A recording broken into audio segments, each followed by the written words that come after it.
Buenísimo. Como siempre, retomamos el horario de las 8, como les habíamos comentado, pregrupo. La semana pasada tuvimos inconvenientes con algunos grupos, digamos, algunos integrantes tuvieron que retirarse, se les complicó, no pudieron apoyar a sus grupos, entonces, pues nada, no se pudo presentar los grupos la semana pasada, entonces para no alargar las fechas que ya habíamos programado, esos dos grupos se han pasado para esta semana, pero como estaba un poquito cargado, 3 grupos por día, hemos decidido que sea 2 grupos en 3 días. Por eso bueno, la fecha que salió ganadora rotundamente fue viernes, sábado y domingo, todos los días en la noche, el mismo horario. Entonces, el día de hoy hemos planteado 2 grupos, es el grupo 1, que no pudo exponer, y el grupo 5, ¿verdad? Sí, correcto. Ok, el de los hermanos Yaipen. Genial, buenísimo. Bien, el grupo 1 ya está con todas las pilas desde temprano y nada, les damos pase, muchachos. Gracias, ¿qué tal? ¿Cómo están? Con todo, buenas noches con todos. El tema que nos tocaba exponer hoy día es la selección de tecnologías de almacenamiento adecuadas. Lo integramos Romelli Aguilar y quien les habla, Yamir Guamán.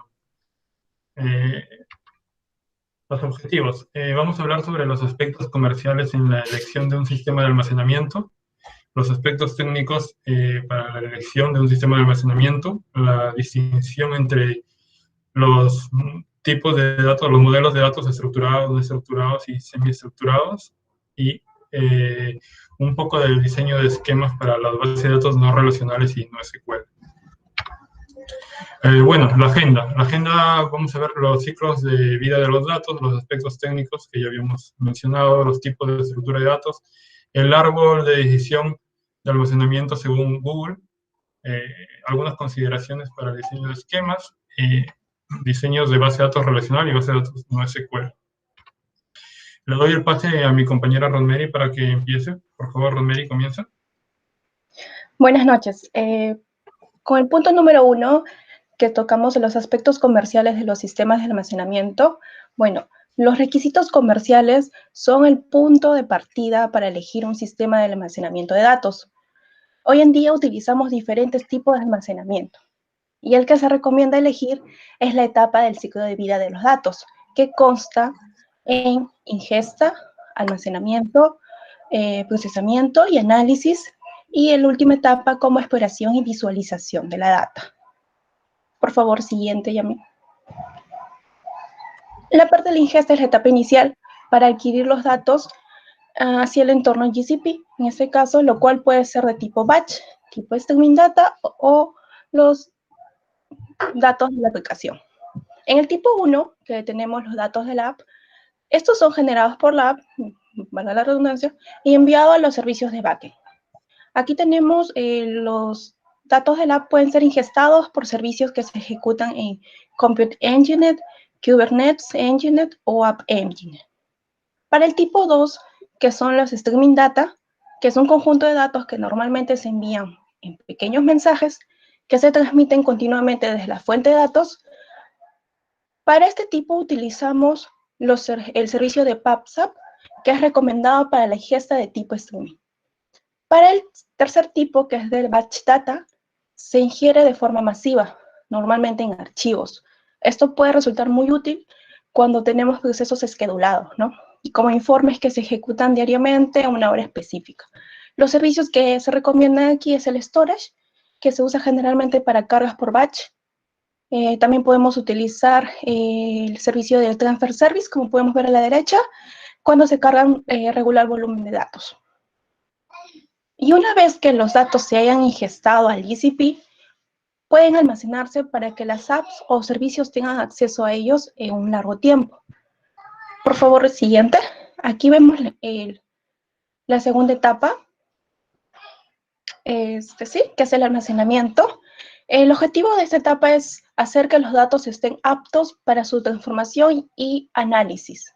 Los factores que intervienen en este sistema de almacenamiento, como podemos ver a la derecha, son cómo se accede a los datos, la forma en que se deben activarse los controles de acceso, que pueden ser a nivel de esquema, o base de datos, o un nivel más detallado.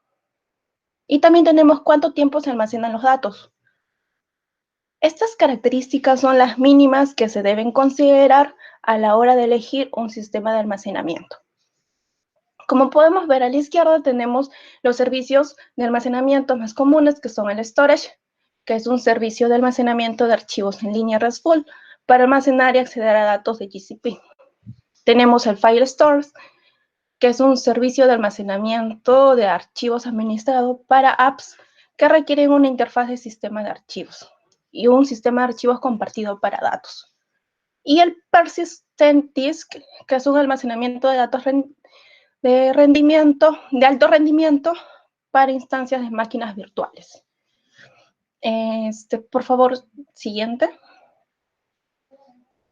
Aquí podemos visualizar un árbol de decisiones bastante ingenioso que nos sirve para elegir la base de datos almacenamiento de GCP correcto.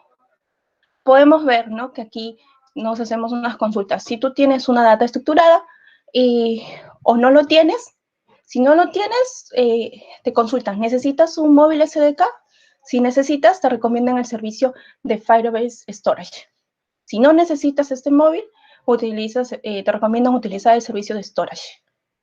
Y así sucesivamente, ¿no? Abajo podemos ver a la derecha que si tú necesitas actualizar una latencia alta, te recomiendan utilizar el servicio de Bistable, perdón, una latencia baja, el de Bistable, y si quieres una latencia alta, necesitas un servicio de latencia alta, el BigQuery. Y si tú necesitas, podemos ver a la izquierda, si tu data no utiliza workloads y es una data relacional y necesitas una escalabilidad horizontal, te recomiendan usar el servicio de Spine. Si no lo necesitas, el de SQL. Acá se puede ver mayor detalle. Y por favor, siguiente, que pasamos a la tercera etapa, que es el proceso de análisis. Aquí el objetivo de esta etapa es que los datos se transforman y generan datos aptos para las consultas ad hoc, ¿no? Aquí podemos visualizar que lo que realizamos es la transformación de la data por medio de limpieza de datos o normalización o estandarización de datos. Los servicios que se recomiendan son el Dataflow, que se adapta bien a la transformación de datos de stream y batch, y una vez que los datos se han transformado, quedan listos para su análisis. Y en el punto 2, que es análisis de los datos, en esta etapa se puede utilizar diversas técnicas para poder extraer información útil de los datos. Las más recomendadas son las técnicas estadísticas, que se utilizan muy a menudo. Y aquí podemos especificar las características de un conjunto de datos y utilizar la media y la desviación estándar del conjunto de datos. También podemos generar histogramas para entender mejor visualmente o realizar agrupaciones de subconjuntos por entidades similares. Los servicios que se recomiendan es el Dataflow, el BigQuery, el Machine Learning Engine, son útiles para el análisis de los datos. Por favor, siguiente. Y como última etapa tenemos a la exploración y visualización. Aquí en la guía nos recomienda dos servicios, el Data Lab, que es una herramienta de GCP para poder explorar, analizar y visualizar conjunto de datos. En el Data Lab se usa mayormente Python o SQL para realizar consultas de datos. Y en el Data Studio, que es su versus, si deseas, se recomienda cuando deseas hacer informes tabulares o dashboards básicos. La interfaz de jalar y soltar permite a los que no son desarrolladores poder realizar consultas en conjunto de datos sin tener que codear. Aquí ya uno, según su perfil, puede adecuarse a cuál servicio utilizar. Bueno, para el siguiente punto de la agenda le doy paso a mi compañero Yamir.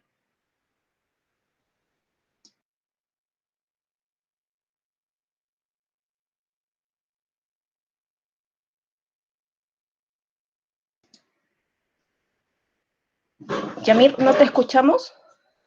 Disculpa.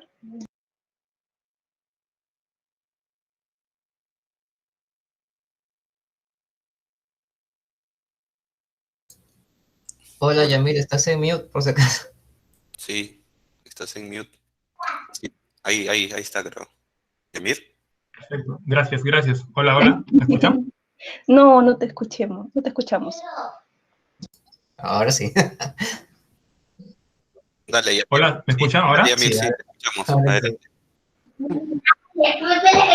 Sí, ahora sí, Yamir. Ya, correcto. No sé si... ya, GCP tiene una gran variedad de servicios de almacenamiento. Cada uno está diseñado para ciertos casos de uso. Debemos tener en cuenta ciertas características al elegir una tecnología de almacenamiento. En este caso, las características son volumen, seguridad, patrones de acceso, requisitos de seguridad y variación en la estructura. Esto nos ayudará, pues, conocer cuáles son las características, nos ayudará a elegir un sistema para almacenar grandes volúmenes de datos, hasta petabytes, hasta más o menos que equivale más o menos a más de 1 millón de gigas, mientras que otros están limitados a pequeños volúmenes. En este caso, pues, acá pongo algunos servicios de Google que, por ejemplo, el Google Storage, que permite hasta un ítem de 5 terabytes, no tiene límites en las operaciones de escritura-lectura. Cloud Bigtable, que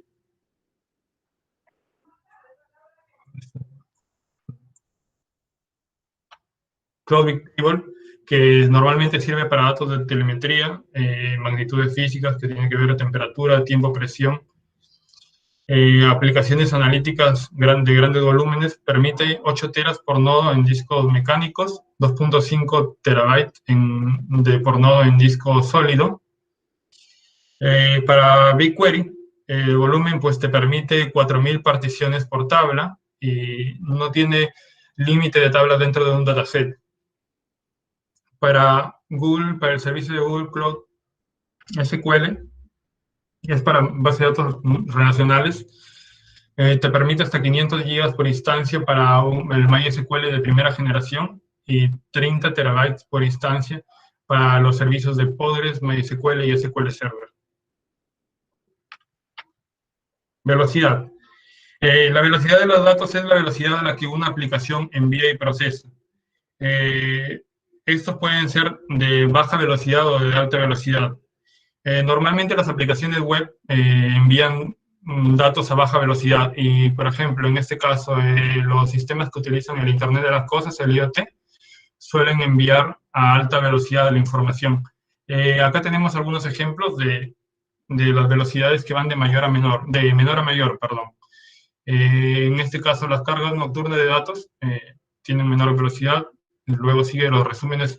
Un ejemplo, resúmenes por hora del número de pedidos de una operación, los análisis de los últimos 3 minutos de datos de telemetría, de temperatura, esas cosas. Y pues el que tiene mayor velocidad es las alertas basadas en mensajes de registro que llegan tan pronto se registren, ¿no? Que son en tiempo real. Ya, otro atributo a elegir es la variación. Algunas estructuras de datos tienen baja variación en su estructura o alta variación. Por ejemplo, acá ponemos que a las aplicaciones empresariales que utilizan bases de datos relacionales tienen baja variación en su estructura de datos. Por ejemplo, los clientes, una tabla de clientes tiene normalmente los mismos atributos, ¿no? No todas las aplicaciones encajan en una estructura rígida de datos. Por ejemplo, las bases de datos no SQL, como MongoDB, CouchDB y OrientDB, son ejemplos de bases de datos de documentos que utilizan clave-valor. Estos no siempre van a tener los mismos valores como una tabla tabular. Por ejemplo, estos de acá tienen que tener valor sí o sí, tienen que llevar un valor nulo, y en cambio los de base de datos no SQL no siempre deben tener el valor. Puede que uno sea diferente a otra instancia. Los patrones de acceso a datos. Se accede a los datos de diferentes maneras para diferentes casos de uso. Hay 4 preguntas que uno se tiene que hacer para tener en consideración. ¿no? ¿Cuántos datos se recuperan en una operación de lectura? ¿Cuántos datos se escriben en una operación de inserción? ¿Con qué frecuencia se escriben los datos? ¿Y con qué frecuencia se leen los datos? Por ejemplo, acá no es un ejemplo, no es necesario, por ejemplo, utilizar un servicio que tiene información histórica a un servicio con el que trabaja día a día, no operacional. A uno pues accederás con poca frecuencia y otro accederás con mayor frecuencia. Y hay diferentes tipos de servicios que te permiten, que tienen diferentes usos, ¿no? En este caso, pues, por acá hay un servicio de Cloud Bigtable, que es de escritura de baja latencia para datos de telemetría. Y por acá, la ingesta masiva de grandes volúmenes, que es Google Cloud Storage, que es a nivel de objetos de archivos, ¿no? En este caso, pues, documentos, SBS, Excel, o otros tipos de documentos.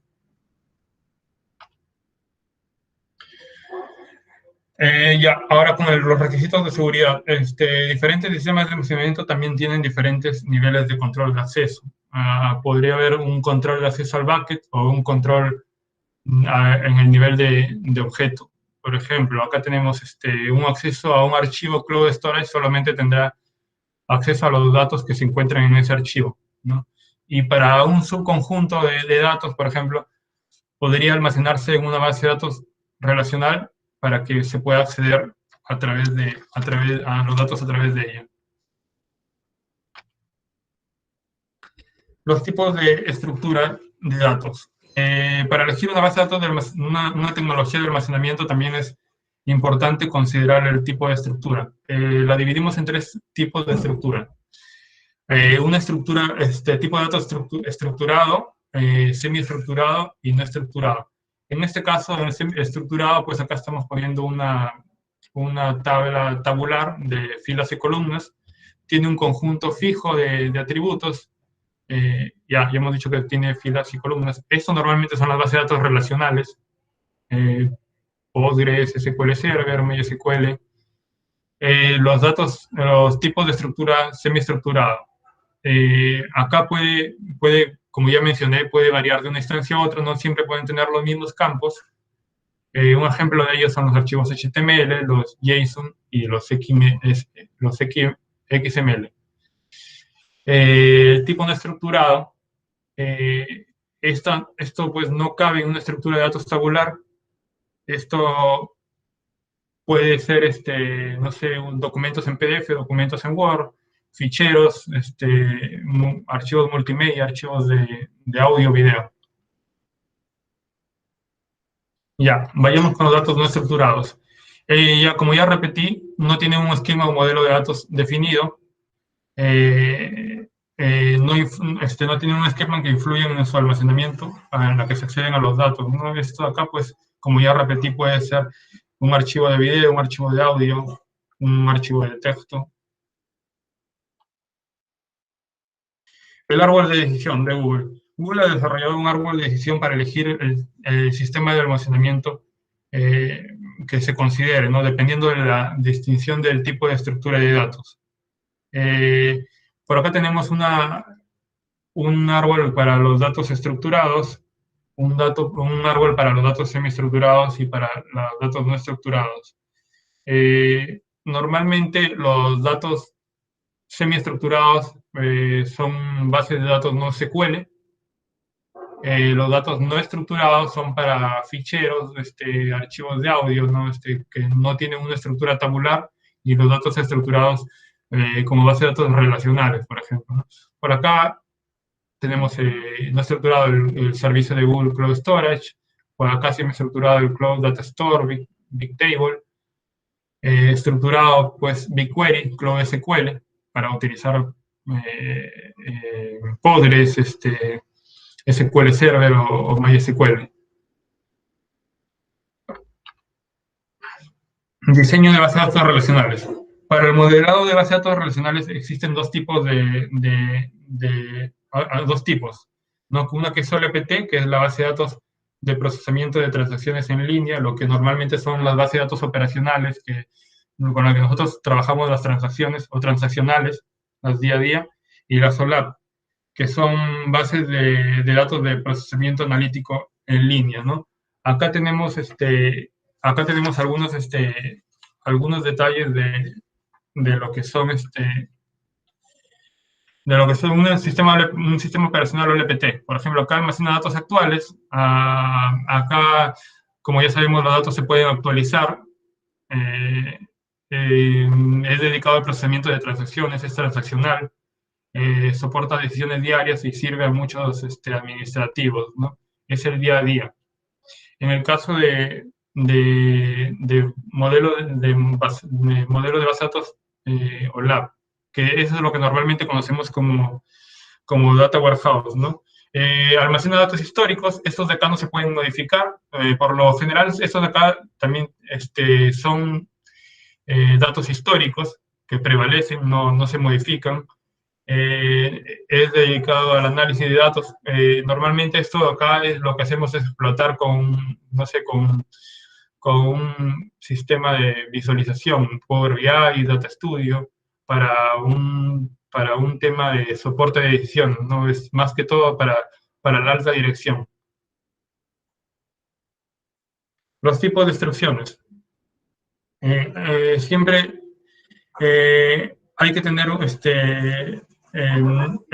en cuenta el conocimiento de SQL, ¿no? Que nos va a servir por ejemplo, para el examen de Data Engineer, que nos puede venir una declaración. Entonces es importante conocer un poco de lo que son las instrucciones SQL. Hay tres tipos de instrucciones. Uno que es la DDL, que es lenguaje de definición de datos. Acá es para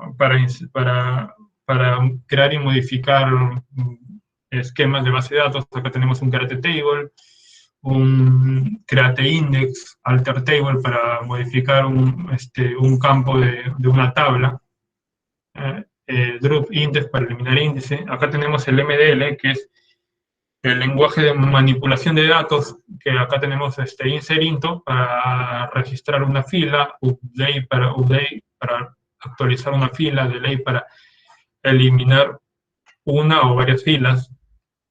Y luego tenemos el lenguaje de consulta de datos, el DQL, que son los select from where, un select group by para hacer un seleccionado agrupando,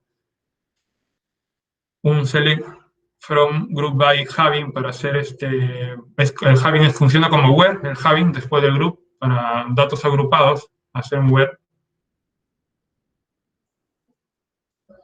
Bueno, las bases de datos no SQL. Las bases de datos no SQL son estructuras casi similares a las, como ya son menos estructuradas, las bases de datos relacionales, no hay un modelo formal. Existen 4 tipos de base de datos no SQL, que es la clave valor, documento, columna ancha y gráfico. Vamos a explicar un poco de cada una de ellas. Son bases de datos, almacenes de datos clave valor. Son bases de datos que utilizan matrices o diccionarios asociativos como tipo de dato básico. Acá pues tenemos clave, solamente su estructura está basada en una clave valor, solamente clave y valor. No son tan complejas como un archivo, como una estructura de datos JSON, ¿no? En este caso he puesto un ejemplo, ¿no? Google GCP utiliza un servicio que es el Cloud Memory Storage, ¿no? Que se basa en Redis, que es un servicio basado en Redis. Se puede utilizar directamente, o si no, también puedes utilizar el Redis, que es clave, que también está basado en el Cloud Memory Store, en lo que está basado, y lo puede montar sobre, no sé, sobre un servicio de Google que es, el Compute Engine o el Kubernetes Engine, ¿no? Porque son máquinas donde puedes montar tu servicio. Ya. Los almacenes las bases de datos de documentos permiten almacenar estructuras de datos un poco más complejas. También se accede a los valores a través de su llave, ¿no? Acá, por ejemplo, mostramos lo que ya habíamos mencionado, ¿no? Puede diferir la estructura del dato, de la información en este tipo de datos, ¿no? Acá tenemos nombre, dirección, profesión, acá tenemos nombre, dirección, hijos. Como vemos acá, no es lo mismo que lo que hemos mostrado anteriormente, clave de valor, sino es un poco más complejo. Tenemos acá una lista dentro de una llave. Por ejemplo, Cloud Data Store es el servicio de Google que se puede utilizar para este tipo de documentos, ¿no? También puedes montar independientemente un MongoDB, un CouchDB, un OrientDB sobre como digamos, como sobre el servicio que contiene máquinas de GCP, que es el Compute Engine o el Kubernetes Engine. Ahora, las bases de datos de columnas anchas, ¿no? Tiene casi un modelo similar a la estructura de bases de datos relacionales. Los casos de uso para poder utilizar estos pues, son altos volúmenes de datos, necesidad de escrituras de baja latencia, más operaciones de escritura que operaciones de lectura, un rango limitado de consultas y una búsqueda solo por clave. En este caso, los servicios que puedes utilizar de GCP para este tipo de bases es el Cloud Bigtable, o si no, también puedes montar de manera independiente el Cassandra sobre un Compute Engine o un Google Kubernetes Engine. El otro tipo y el final del tipo de las bases de datos no SQL es la base de datos gráfica.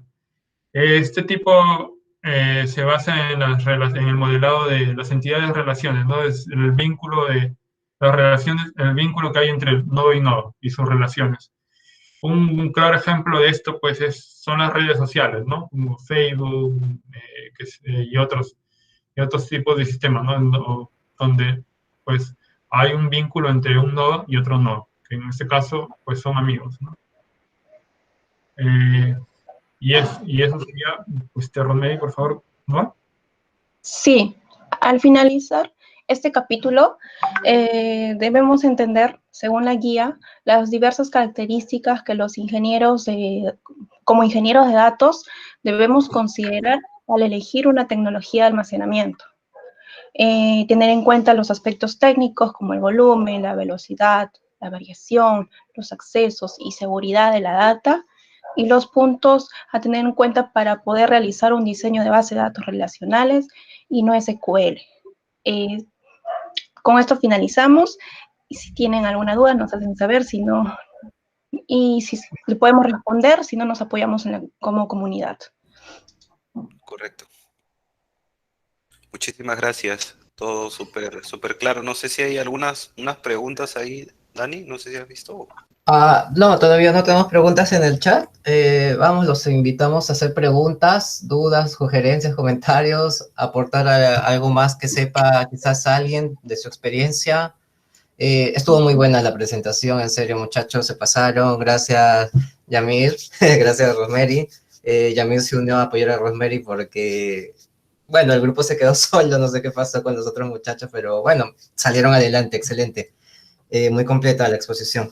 Incluso le puso su adicional Rosemary al final. Lo que nos quiere dar a conocer que tenemos que saber sobre este capítulo es saber identificar las bases de datos o repositorios de datos apropiados para nuestra problemática. Por ejemplo, el libro nos trae un cuestionario al final, no sé si lo has revisado. Por ejemplo, una de las preguntas así al ojo nos dice si nuestra empresa o nuestro equipo de trabajo tiene terabytes de datos en CSVs y quiere hacer queries analíticas, ¿qué nos recomendaría este capítulo, por ejemplo? Tenemos, digamos, Cloud SQL, Cloud Spanner, BigQuery o Bigtable. Bigtable. Cloud Bigtable como respuesta. Discúlpame, ¿cuáles son las... Ajá. ¿Me puedes repetir, disculpa? Claro, no hay problema. Digamos, mi equipo de trabajo, mi empresa tiene un montón de datos en CSV, es 1 terabyte de datos, y quiero hacer consultas analíticas en SQL. Me olvidé esa parte. BigQuery. Ya, BigQuery. Sí. Claro, excelente. ¿Por qué no sería Cloud SQL, por ejemplo? Porque no está hecho para... esa es una idea, pues, que yo más o menos entiendo que no está hecho, no es una base analítica, está para bases de datos relacionales como Postgres, MySQL, SQL Server.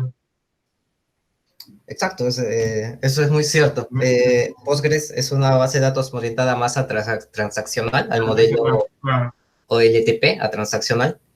Y una BigQuery soporta la gran cantidad de datos, por eso pone énfasis en esas cosas como que gran cantidad de datos, 1 terabyte, petabytes, y lo otro que es analítica en SQL. Exacto. Por ejemplo, otra de las preguntas nos dice también sobre archivos SB, pero en este caso ya no es 1 terabyte, son 50 gigas, pero son archivos SB y deseo montar un Compute Engine y instalar mi RStudio. Quiero hacer analítica sobre estos SBs. ¿Qué clase de storage me recomendarían? No sé, un Cloud Storage, un Cloud Data Storage, un MongoDB o un Bigtable. Cloud Storage. Storage. Buenazo, ¿eh? Estamos aprendiendo juntos. Ya, a ver, quisiera agregar sobre la primera pregunta. Cuando le dicen que tienen CSV y quieren hacer luego con esta información, de repente reportes analíticos, siempre apunta a BigQuery. ¿Por qué? Porque la carga de CSV desde tu Cloud Storage a BigQuery es gratuita. Y lo haces con un BQLoad y es automático. Adicionalmente, el BQLoad te detecta el esquema. O sea, si tienes tu CSV y tiene la primera línea, están los campos, los nombres de los campos, lo detecta. Inclusive detecta hasta el tipo de dato de cada columna. Okay. Eso quería agregar. Excelente, John, perfecto. Sí, eso es verdad. La facilidad para hacer queries federadas, por ejemplo, directamente sobre un CSV o cargarlas dentro de BigQuery. Buenísimo. Listo. Yo creo que le damos pase igual aprovechando que ya habla John. Justo John es parte del grupo 5, el líder. Entonces, nada, John. Ahí, ¿Se te fue el grupo 5? sí, te dejamos ahí. Gracias, el grupo 1, Yamiri Romeri. Gracias, Yamir. Excelente. Gracias, Romero. Gracias a todos. Gracias a todos. Hasta luego. Bueno, me quedo. Hasta luego. Excelente, excelente. No se vayan, por favor. Sí, estaba pensando que ya. Gracias. Dejo de compartir y Sí, por favor. Sí, por favor, sí. Ya, perfecto.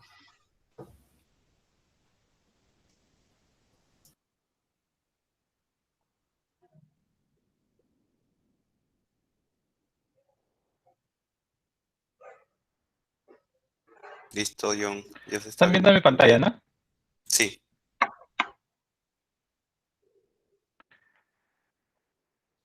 Bueno, el capítulo que nos ha tocado es el aprovisionamiento y ajustes de los recursos en mi caso es Bigtable y Google Dataproc. Adicionalmente, voy a tocar el tema de aprovisionamiento en el Compute Engine. Tipos de recursos, ¿no? Tenemos el server full y el serverless. En el server full, nosotros acá editamos, apuntamos, por ejemplo, la necesidad de carga, ¿no? De repente en tu Compute Engine, uno necesita un CPU, necesita memoria y necesita de repente disco, por ejemplo.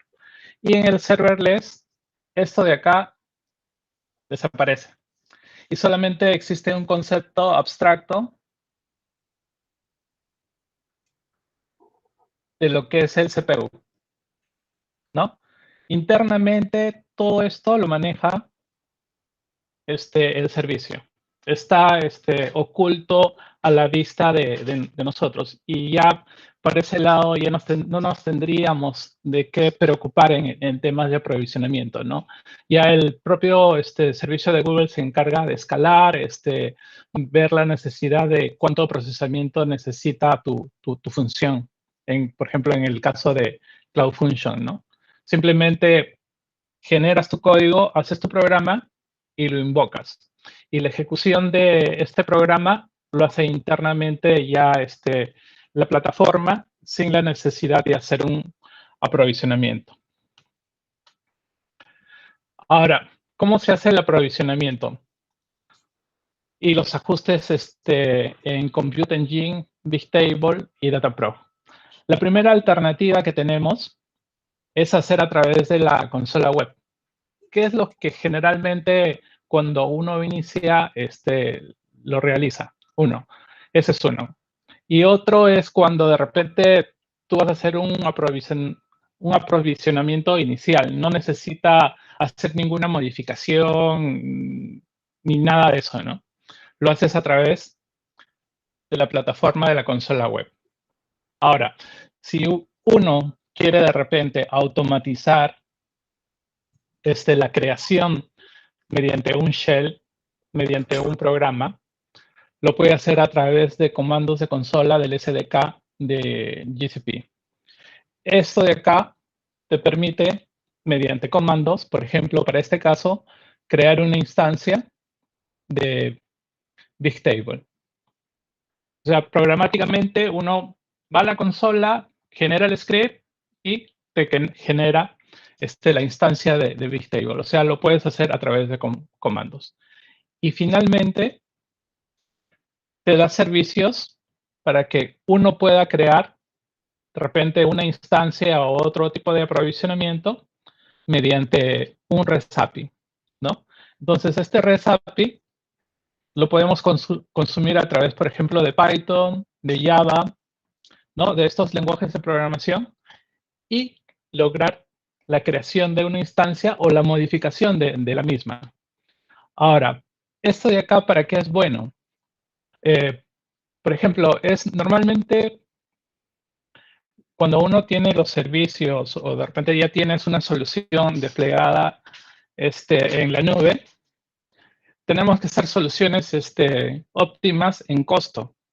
Entonces, si de repente yo tengo una máquina virtual que solamente utilizo lo utilizo para un proceso entre 8 a.m. hasta las 9 a.m., entonces yo puedo hacer un programa que active o cree esta máquina virtual en este horario. Y una vez que realizo mi procedimiento en esta ventana de tiempo, mato la instancia, borro la instancia. Entonces, esto de acá me da una gran funcionalidad sobre el manejo del aprovisionamiento en distintos servicios de Google. Ahora veamos, por ejemplo, para las máquinas virtuales. La máquina virtual es crear o aprovisionar el CPU y la memoria, indicarle la región y la zona donde se encuentra, indicar los parámetros de boteo de disco, tener una imagen de disco y ver la imagen, cómo va a ser la red, ¿no? En términos generales es, por ejemplo, un ejemplo, ¿no? Yo tengo un servidor, de repente on-premise, ubicado en sus instalaciones, y acá de repente hay un MySQL, ¿no? Este MySQL tiene un CPU, de repente de 4 core, memoria, memoria de 32 GB. Entonces, todas estas configuraciones yo puedo crearlas en la nube. Entonces, ya tengo en la nube mi máquina virtual con todas esas configuraciones. Y puedo desplegar y migrar toda esa solución a la nube en una máquina virtual. Y así me elimino la parte física de repente de mi appliance que tengo desplegado en mis instalaciones y ya lo puedo pasar a la nube. Normalmente cuando es un Compute Engine y de repente para este ejemplo yo estoy migrando el SQL, es que la migración de repente no lo puedo hacer en alguno de los servicios de Google, ¿no? ¿Por qué? Porque hay ciertas características que me lo impiden, ¿no? Y de repente hacer una migración, por ejemplo, al Cloud SQL es en cuanto a desarrollo, transformaciones de lenguaje, ahí es costoso. Entonces, lo más sencillo para mí es crear la máquina virtual con todas estas configuraciones y desplegarlas en la nube, ¿no? Y hay varias formas. Por ejemplo, ese es un caso de uso, ¿no? O puede ser una máquina virtual de cierta disponibilidad o un servidor de repente para Tableau Server, ¿no? Creo mis máquinas virtuales de acuerdo también a lo que se requiere. Ahora, dentro de la máquina virtual hay un tema que es la imagen del disco, ¿no? Entonces, esta máquina virtual, cuando uno hace el despliegue, inclusive te dice qué sistema operativo necesitas, ¿no? Tú le indicas si necesitas un Debian, un Ubuntu, y le das las configuraciones adecuadas, ¿no? Continuamos. Y la otra parte también es el tema de configuración, ¿no? De los subnets network para que esta máquina cuente con los accesos de repente a tu red. Uno puede crear una red, una VPN virtual cerrada. Esta máquina virtual se comunica solamente en tu red. De repente no necesitas que sea abierto a todo el público. Simplemente lo cierras al rango de red que tú estás utilizando dentro de tu compañía, ¿no? Ese también es uno de los beneficios. Y bueno, para crear, por ejemplo, eso es lo que les estaba comentando, vía comando uno puede crear la instancia, ¿no? Creas la instancia, le das el nombre y indicas todos los parámetros de zona, el tipo de máquina, el subnet, ¿no? Y acá la imagen que les estaba indicando, ¿no? Este es Debian, ¿no? Debian Stretch y un tipo de imagen de proyecto, ¿no? Debian Cloud. Cuando es una imagen de proyecto, de repente acá te instalas ciertas librerías, ya viene la imagen incluida, ¿no? Pero lo que habitualmente se hace es, se levanta la imagen y ya uno ya personaliza e instala todo lo que requiere dentro de esta imagen, ¿no?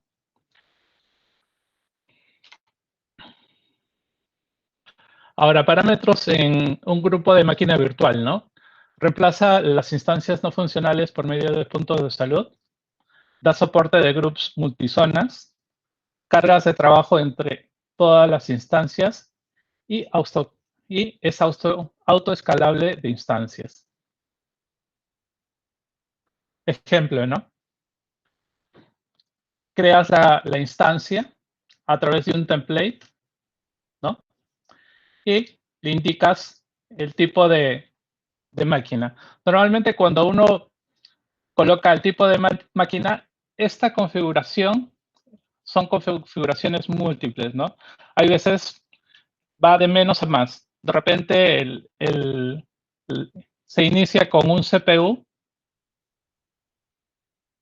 y de repente solamente son 256 megabytes de memoria. Esto es lo básico.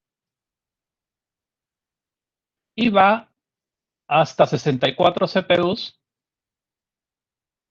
Y acá el máximo, la verdad que no tengo ese dato. Les mentiría si les doy un número, pero es muy alto, ¿no? Y esto es la alta, es ya la máxima configuración que puede tener el tipo de máquina que requieras. Esto lo segmenta. Y cada uno de estos segmentos tiene un costo, está un costo asociado. Ese es el tipo de máquinas que ya vienen preconfiguradas, ¿no? Ya te da cuál es la combinación que tiene entre CPU, memoria y disco, ya está configurado en esto, ¿no? Y acá le indica la familia Debian y qué tipo de proyecto Debian Cloud. Ya, supongo que acá estaría instalado el ese de acá de Google y otras Python y todo lo que se requiere para tener una solución cloud dentro de un Debian, ¿no? Debian es un sistema operativo. A ver, por si no lo saben, que es la base de Ubuntu, me parece.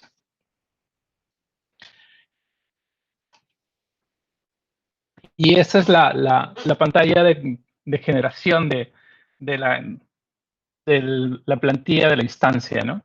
Entonces, uno acá coloca el nombre de la instancia y esto es como template y va modificando, ¿no? Acá qué tipo de serie, qué tipo, o sea, acá indica las series de CPUs o las versiones de CPUs, el tipo de máquina, por ejemplo, E2 Medium tiene 2 CPUs y 4 GB de memoria. Si uno despliega este combo, les ingresa bueno, hay varias opciones en las cuales ustedes pueden elegir.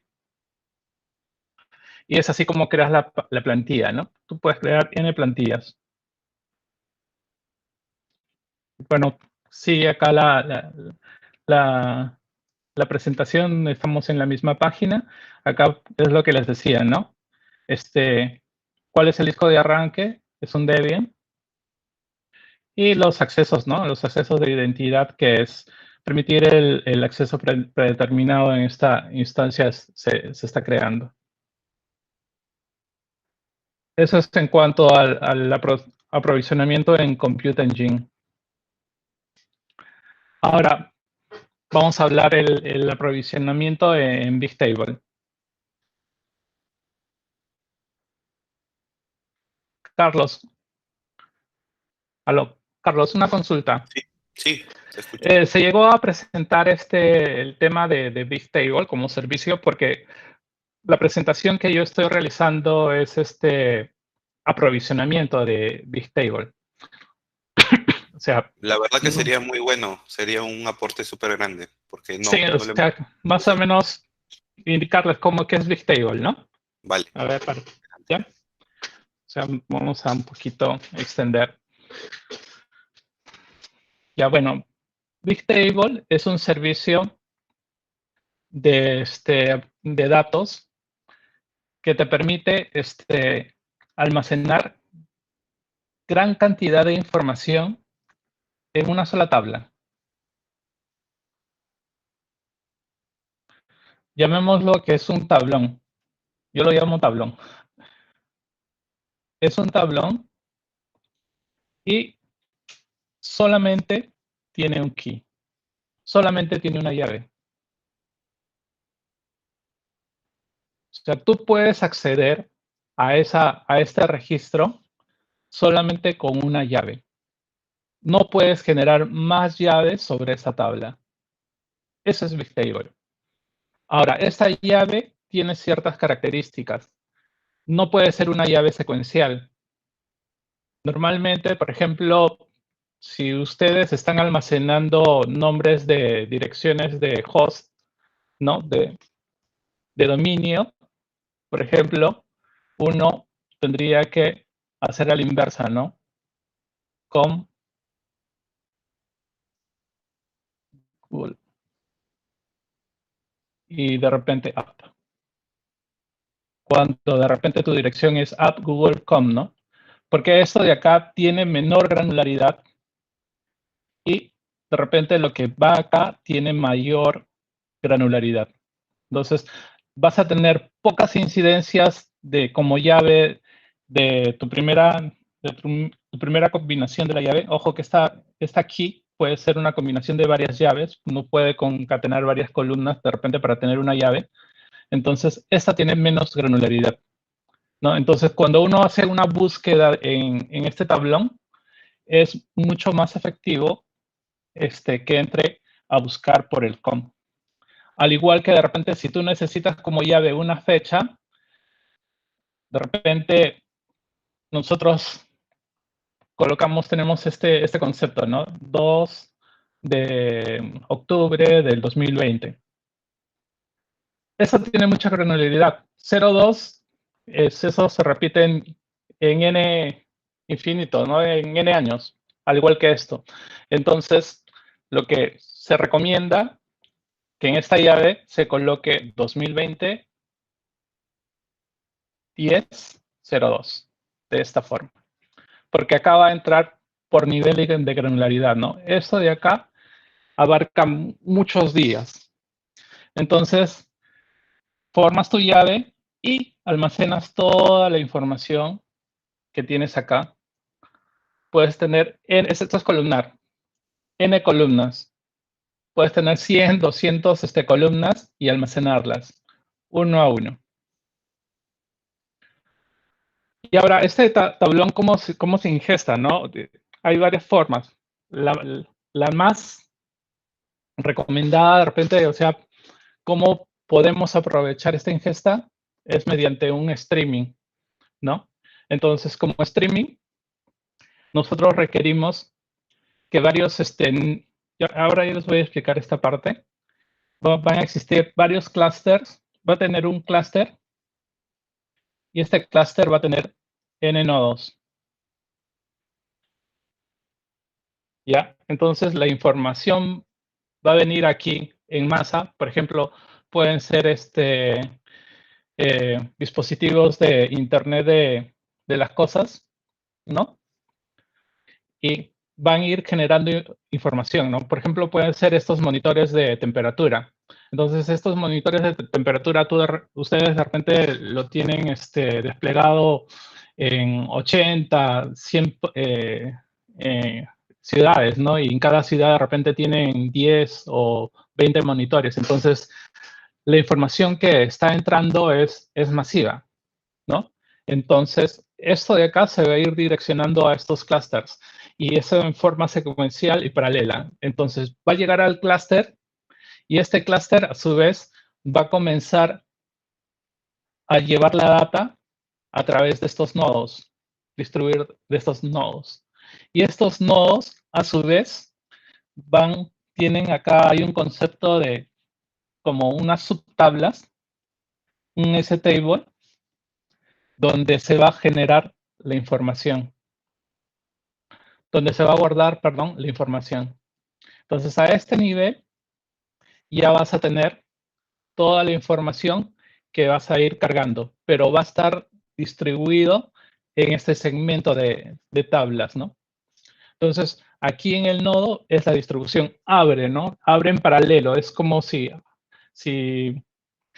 tratáramos de procesar, o sea, estamos capturando toda esta información, todo este volumen en diferentes nodos, ¿no? Cada nodo se está encargando de procesar cierto bloque, ¿no? Y los está guardando en estas tablas.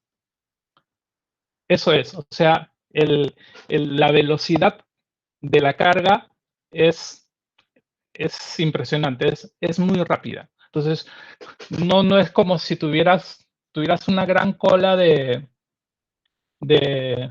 fuente de información y un nodo, y acá esto no, pues esto provocaría un cuello de botella, ¿no?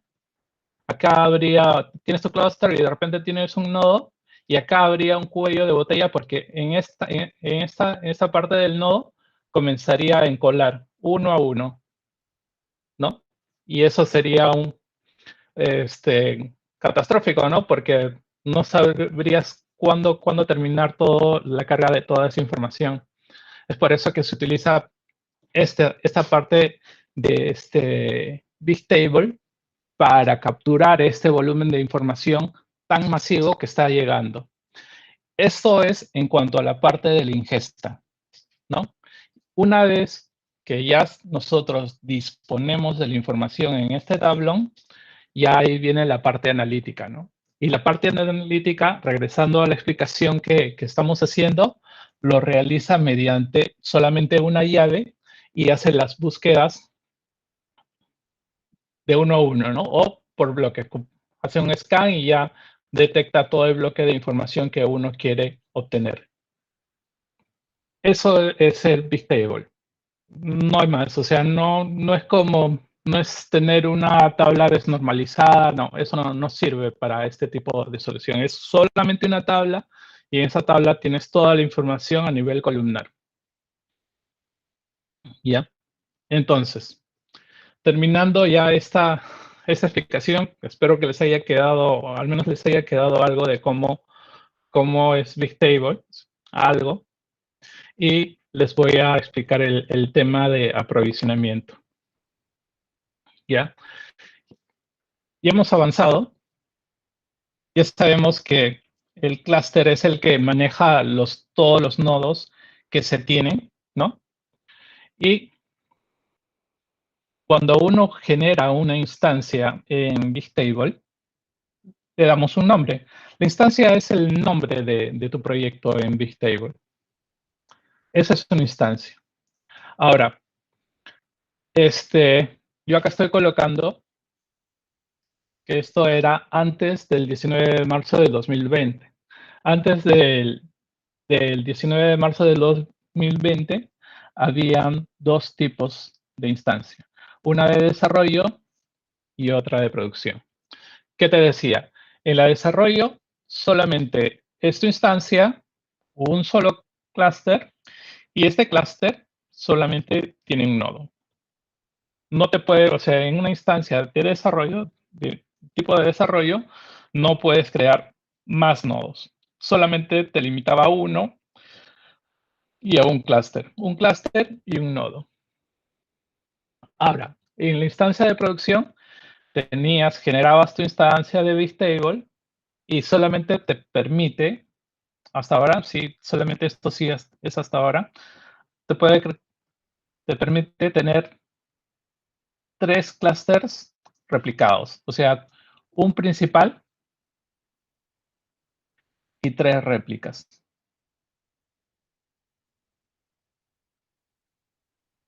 Y en la instancia, y cada clúster en producción te decía que debería tener como mínimo 3 nodos a más. ¿Ya? Ahora bien, a ver, ¿se debe configurar los nodos? Sí. O sea, tienes que configurar el nodo tanto de desarrollo para lo que era antes del 19 de marzo del 2020 y tanto en desarrollo como en producción. Es correcto. Tenemos que tener en cuenta cuántos nodos vamos a necesitar. Ahora, el proyecto de Bigtable es conocido como una instancia, sí, eso es lo que les acabo de comentar. ¿Los nodos se encuentran agrupados en clústeres? Sí, es correcto. Estos nodos, para el caso de desarrollo, es de 1 a 1. Para el caso de producción, puedo tener 3 nodos a más por clúster. Es correcto. Una instancia puede ser conformada por uno o más clúster. Es correcto, es lo que les mencioné. Puedes tener un clúster principal y puedes tener 3 réplicas. Es correcto. Ahora, para cerrar este punto,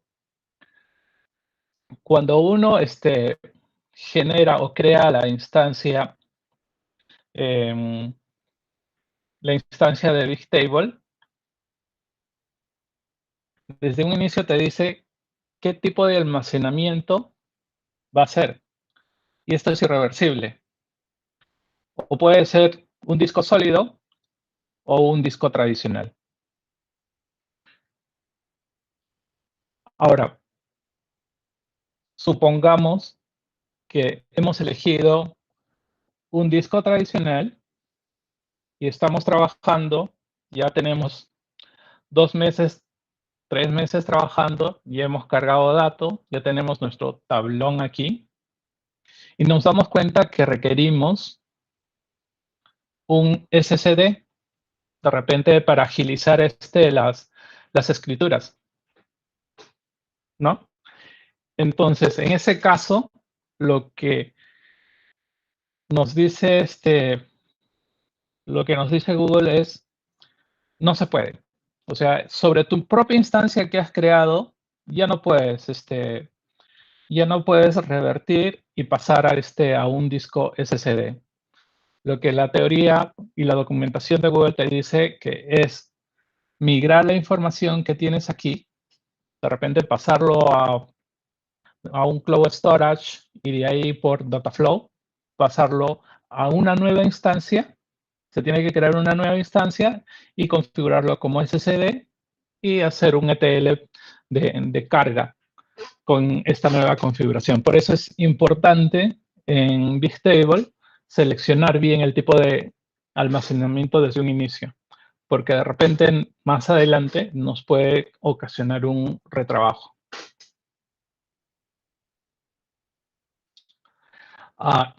Ahora viene el cambio, ¿no? ¿Qué ha cambiado?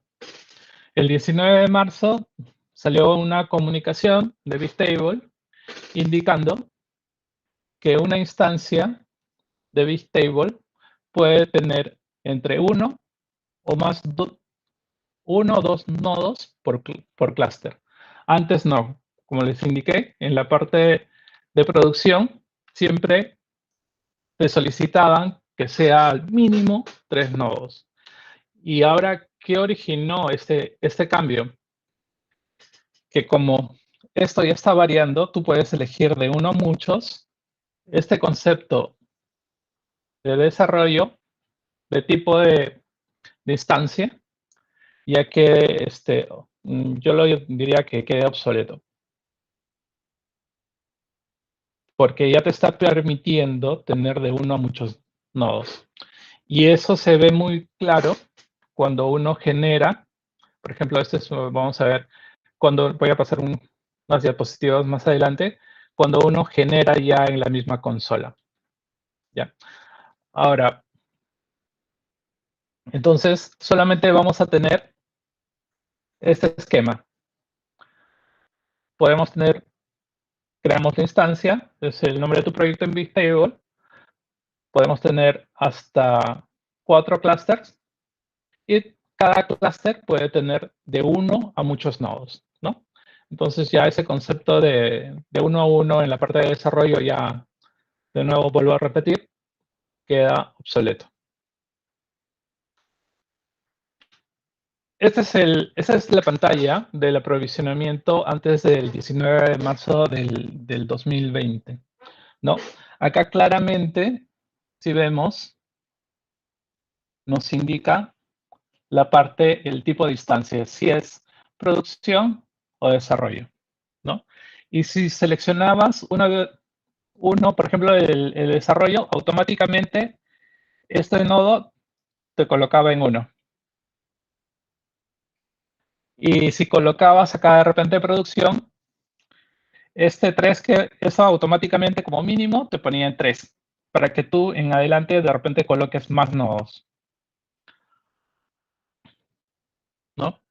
Luego, viendo esta pantalla y lo que les indico, es que esta parte visual de selección de storage no estaba tan clara, ¿no? Como que te quedaba la posibilidad en tu cabeza o la falsa sensación de que tú más adelante podrías elegir entre este tipo de storage o este otro, cuando es tajante, ¿no? Ya en adelante utilizas ese storage y te quedas con eso hasta el final, ¿no? Y acá colocas la cantidad de réplicas que se requiere, ¿no? Esas son las réplicas que uno va incluyendo.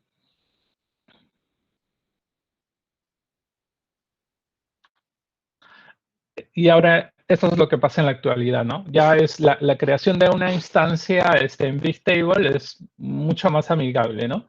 Es por pasos, ¿no? Paso 1, le das el nombre de la instancia, ¿no? Y esto automáticamente, el ID de la instancia ya te lo crea y te lo pone en los guiones como tal, ¿no? Ahora, si tú quieres modificarlo, de repente puedes colocar otro ID y le colocas otro nombre. Ya eso es al gusto del usuario. Continúas y acá sí, pues, acá ya están colocando esto. La elección es permanente. Se aplica a todos los clústeres y afecta al costo. Ya con eso, con ese mensaje, no puede ser más explícito. Ya sí, no hay forma de equivocarte, ¿no? Ya están siendo más estrictos y más informativos los de Google, ¿no? Obviamente el SSD incurre en más costo, los discos tradicionales, no.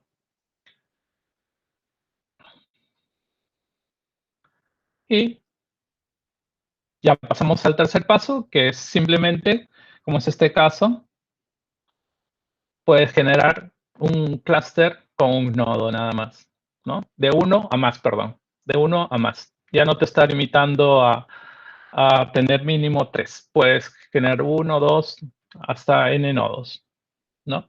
Y bueno, seleccionas la región donde quieres que esté este clúster y te está dando la información de cuánto más o menos estás gastando, ¿no?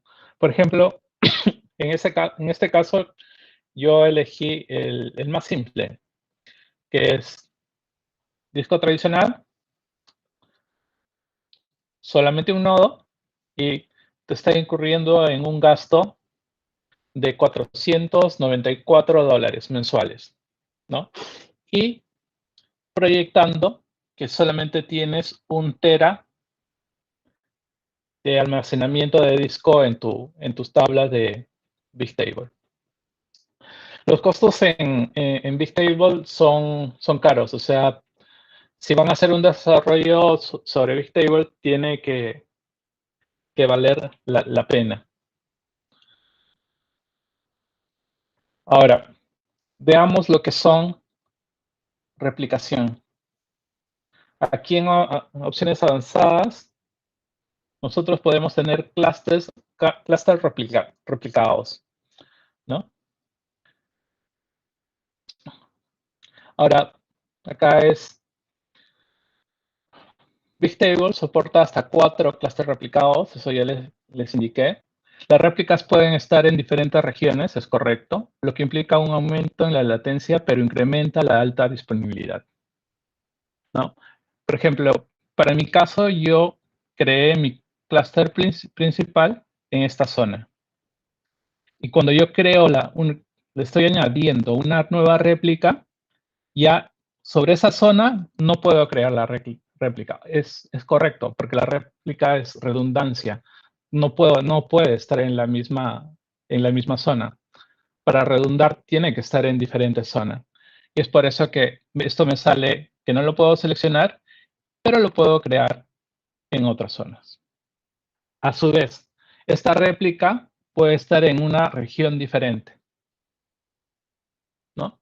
Y igual mi réplica, yo si de repente en mi cluster master he elegido 3 nodos, en mi réplica de repente yo solamente requiero un nodo, ¿no? Y esta réplica, por ejemplo, ¿qué me dice? Que me está incurriendo en un costo de $936 adicionales como estimación. Esas son solamente estimaciones. Ahora, ¿qué me ayuda como en las réplicas? Porque estas réplicas, múltiples clusters, ayudan a la performance de las lecturas. Es correcto, ¿no? O sea, yo al tener diferentes clusters, tengo acá mis clusters, yo tengo mis nodos, y por este segmento de repente tengo mi capa de data. Entonces, al abrir este procesamiento, yo voy a tener mucho más nodos que van a estar leyendo en forma simultánea la información. Es correcto, o sea, yo puedo abrir esto a más y puedo hacer que se multiplique, sea de un grado multiplicador, tener varios nodos y a su vez realicen lecturas y escrituras sobre mi tablón.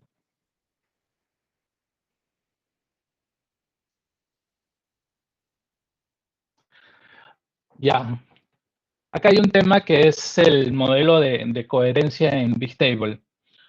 El modelo de coherencia surge cuando tengo las réplicas, ¿no? ¿Qué quiere decir? Por ejemplo, si yo tengo mi máster acá y mi réplica 1, mi réplica 2, existe un cambio acá, ¿no es cierto?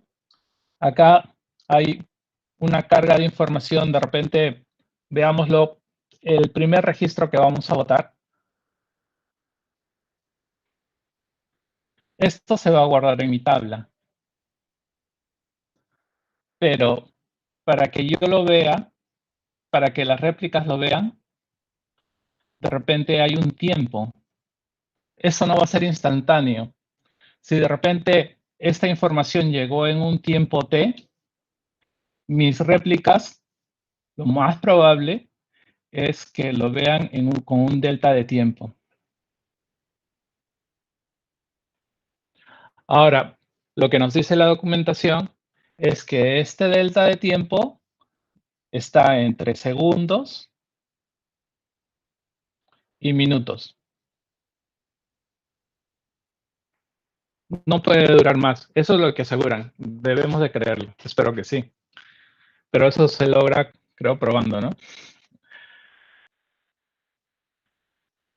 Eso es lo que te dice la documentación. Pero algunas aplicaciones sí requieren tener un modelo de coherencia un poco más ajustada, ¿no? Por ejemplo, si de repente son reportes analíticos que yo disponibilizo la información a las 10 de la mañana, yo simplemente voy a hacer el trabajo para que esté a las 9, ¿no? Y tener un espacio de repente yo lo haría así, de 1 hora para que todos estos deltas, toda esta diferencia de información estén a 1 hora exacta, por ejemplo, a las 10 y ya todos puedan leer la información sin tener el problema de repente de ver estas diferencias por el tiempo de retraso que puede llegar en alguna de las réplicas. Ahora, nosotros, a ver, regresando acá a la teoría, tenemos la coherencia eventual. De forma predeterminada, la replicación para el closed bit table tiene coherencia eventual, que es esto que les estoy explicando. Esto significa que cuando escribes un cambio en un clúster, a la larga podrás leerlo en otros clústeres de la instancia, pero no después de que el cambio se replique entre los clústeres, ¿no? Ahora, he colocado una nota importante acá. Si una instancia no usa la replicación, o sea, solamente tienes el cluster master, Clock Big Table proporciona coherencia sólida. Es correcto. O sea, no vas a estar preocupándote de la réplica si lo van a ver a través de la réplica o no, ¿no? Simplemente va a ser directo. En ese caso, Clock Big Table proporciona una coherencia sólida. Entonces no vas a tener estos deltas. Solamente en caso de réplicas. Ya que todas las lecturas y escrituras se envían al mismo clúster. Es correcto. Luego tenemos la coherencia en la lectura de tus escrituras, que garantiza que una aplicación nunca lea datos más antiguos que tus escrituras más recientes, ¿no? ¿Y cómo se logra? Entonces, se logra que la aplicación o grupo de aplicaciones deben de aplicar el criterio de enrutamiento a un solo clúster. ¿Qué quiere decir? Si tú tienes un app acá, para que sea una verdad absoluta y no esté leyendo todas las réplicas, solamente le apuntas al clúster que es de tipo master, ¿no? Entonces, sí, acá siempre vas a ver una verdad. No vas a estar tratando de consultar esto porque de repente estos señores todavía la información no le acaba de llegar. Y te dice que los demás clústeres se pueden utilizar para otros fines, ¿no? Entonces, sí, esto de acá, sí, los puedes utilizar de repente para otra carga o, no sé, otros aplicativos que estén cargando sobre estas réplicas. Puedes utilizar estas réplicas. Y hay la parte de coherencia sólida, que es la misma configuración de coherencia en la lectura y escrituras, lo que acabo de indicar, pero los otros clústeres pueden usar para una conmutación de error. Coherencia sólida, o sea, cuando ya tienes clústeres, es que ya no vas a utilizar. Dejas de ver estos clúster réplica y solamente lo utilizas en caso de que exista un error. Es decir, si de repente tu máster por algún problema se cae, automáticamente tu réplica 1 o 2 toma el control de los procesos, del proceso de la solución que está en curso. Y así tienes una alta disponibilidad. Eso es lo que es coherencia sólida. Y finalmente veamos el aprovisionamiento y ajuste en Cloud Data Prop. A ver, voy a tratar de ser un poco más resumido. no quiero aburrirlos. Dataproc, ¿para qué se usa? Dataproc se utiliza cuando tú tienes una solución, un appliance, de repente con soluciones de Spark, ¿no? De Apache Spark, y lo quieres llevar a tu nube, ¿no? Entonces, lo que Google Cloud te dice, utiliza Dataproc, lleva todo tu código en Spark, tal cual, a la nube. Solamente haz un cambio sobre algunas instancias que de repente nosotros en Spark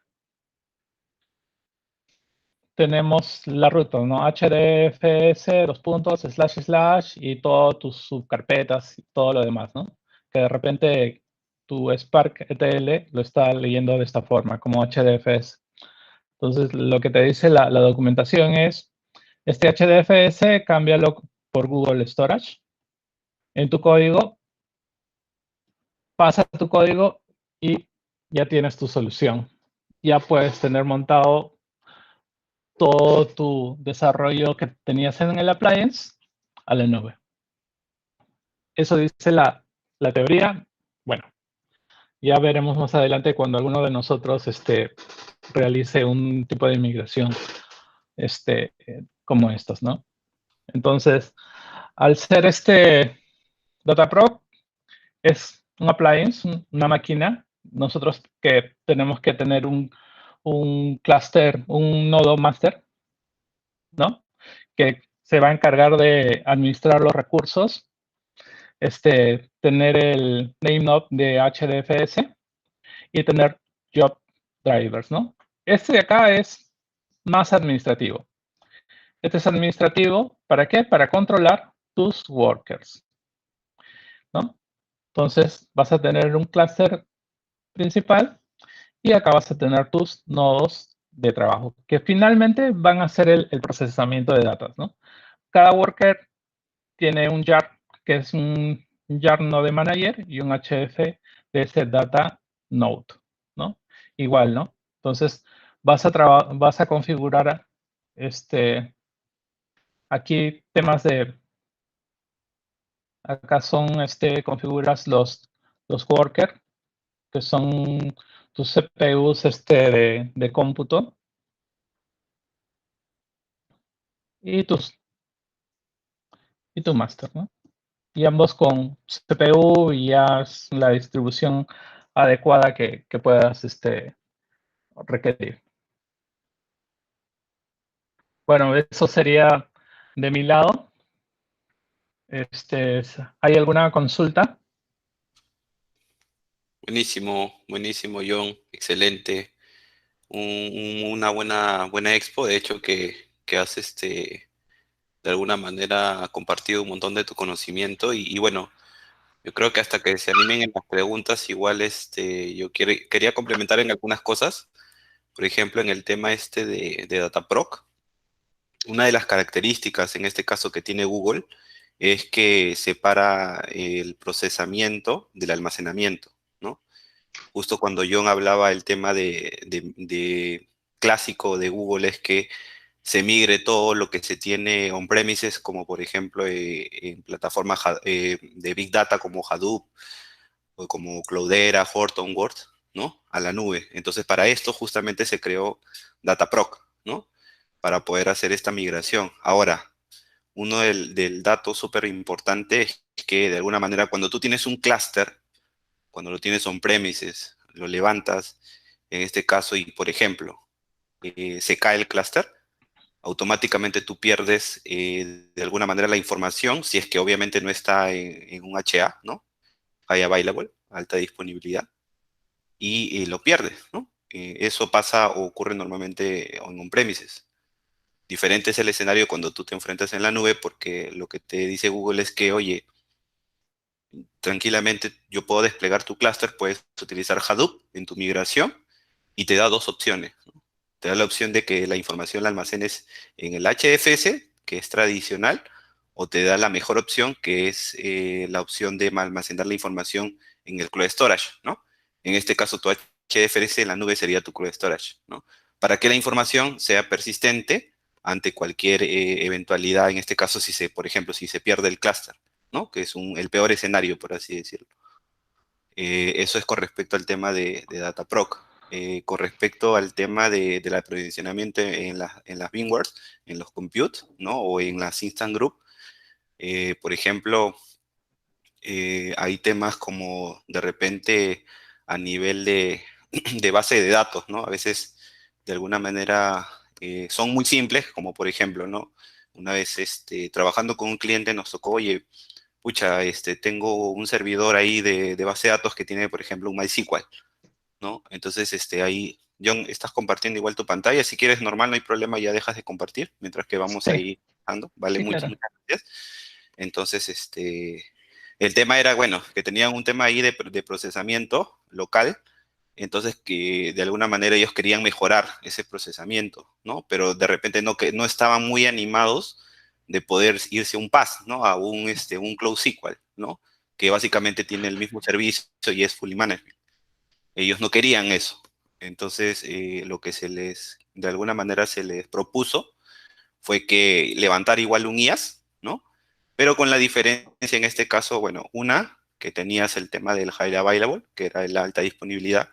Lo otro es que el problema simplemente se solucionaba a través del disco, ¿no? O sea, se le puso más disco porque ellos internamente utilizaban discos incluso, bueno, por ejemplo, de 500 gigas, ¿no? Se les puso más discos y eso corrió sin problemas, ¿no? Y se solucionó, en este caso, ese escenario. Ahora, otro caso, por ejemplo, es que cómo tú escalas finalmente, ¿no? Dentro de un Instant Group, ¿no? De alguna manera, por ejemplo, si tú manejas una aplicación en un IaaS, ¿no? Ahí en tu Instant Group, entonces, de alguna manera esa aplicación tiene un alto tráfico, tú tienes que, por ejemplo, mediante un balanceador de cargas, ¿no? Por ejemplo, distribuir, ¿no? Esa concurrencia, ¿no? ¿Y cómo lo haces? De alguna manera hay un servicio de Google que bueno, que se utiliza en Google y en AWS, que es Stackdriver, que ahora se llama Monitor nada más en Google. Y eso tiene de alguna manera una visibilidad a nivel de servicios, de todos los servicios de Google, en realidad, donde tú puedes conectarlo a nivel de uso, por ejemplo, ¿no? Y te dispara una alerta, ¿no? Entonces, cuando hay un umbral, ¿no? Pasa el umbral de alguna manera de que hay una alta concurrencia, ¿no? Se genera justamente esta distribución del tráfico, ¿no? En línea. Es súper chévere, ¿no? Otro también es de esto, por ejemplo, de este mismo escenario, es que a veces ocurre que de repente, no sé, por así decirlo, el IaaS que ustedes levantaron quizás falló. Entonces también el Stackdriver te permite de alguna manera lanzarle, por así decirlo, peticiones para que a tu servicio, para que tú veas el estado de salud de tu servicio, si se cayó o no, ¿no? Y puedas de alguna manera reaccionar, ¿no? Ante ese tipo de eventualidades. Entonces hay un montón de cosas por ahí que de alguna manera toca también un poco meterse un poco más, pero básicamente es algunas experiencias, ¿no? De hecho, y nada, creo que no hay otra consulta igual, pero igual quería aprovechar, bueno, voy a parar la